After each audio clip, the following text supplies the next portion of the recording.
bien sûr, comme l'a initié Georges Frêche en son temps, fait partie des éléments majeurs du maillage du territoire et surtout du maillage, si on peut dire, social.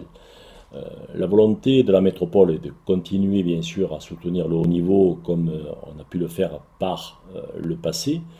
Il est évident que nous traversons une période de vaches maigres et ces périodes de vaches maigres donnent lieu à des interrogations quant au soutien au sport de haut niveau sur des sommes qui sont quand même assez importantes. Donc il faut qu'on soit très attentif à des économies d'échelle qui sont à faire bien sûr sur ces clubs de haut niveau, toutes disciplines confondues, mais sans pour cela pénaliser aussi les petits clubs sportifs qui, eux, sont je dirais, à l'essence même du maillage social et du lien social que l'on peut retrouver dans les différents quartiers de Montpellier, mais aussi à l'échelle des 31 communes que compose ce territoire. La politique sportive au niveau de Montpellier est toujours, je dirais, d'actualité, notamment en matière de haut niveau. La question qui est à se poser, c'est de quelle manière continuer à mener cette dynamique qui nous place sur une des villes les plus sportives de France, pour ne pas dire la première après Paris,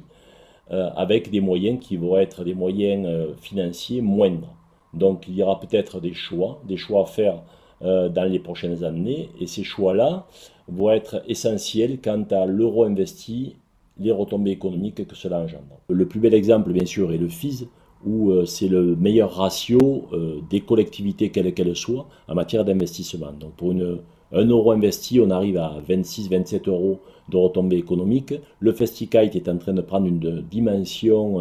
qui a été, je dirais, loin de nos espérances, vu la raréfaction de l'argent et des fonds publics. Il y a des choix qui sont à faire. Sur des sports qui ont été à un certain moment des sports regardés, des sports dynamisés, des sports où peut-être les équipes de Montpellier étaient référentes et actuellement qui le sont moins. Il y a ce facteur-là qui est à regarder. Il y a des sports aussi qui engendrent, je dirais, des mouvements de public qui sont plus importants que d'autres, donc des retombées sur la logique de partenariat avec certains petits clubs ou certaines sociétés, certaines associations, mais surtout de regarder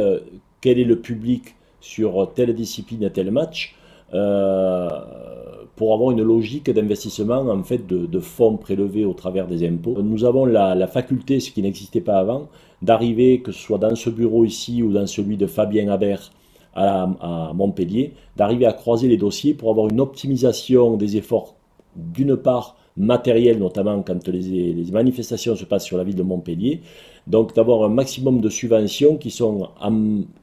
je dirais en nature, bien sûr, souvent financière, mais aussi en moyens matériels. Et on ne le voit rien que pour l'épreuve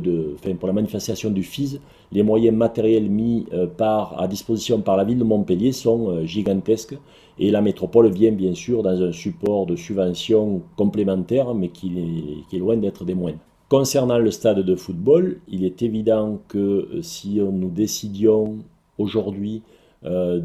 de construire un stade de football au-delà du contexte financier qui est à prendre en compte,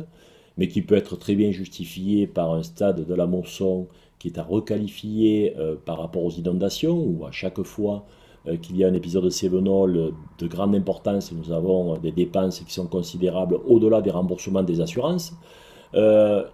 Les délais seraient des délais de 4 ans, 5 ans. Si il y avait un nouveau stade, ce n'est pas pour cela que le stade de la Mosson deviendrait un lieu ouvert à urbanisation, déjà parce qu'on l'a vu, c'est un secteur inondable, mais ça serait plutôt un endroit où il y aurait une requalification en matière sportive. Mais pour ouvrir au plus grand nombre et peut-être à tout ce qui est club amateur, qui est en recherche de terrain, qui est en recherche de structures pour pratiquer un sport, une manière d'ouvrir un peu plus au plus grand nombre les structures sportives. Donc la Mosson serait requalifiée dans ce sens-là si on s'engageait sur un nouveau stade.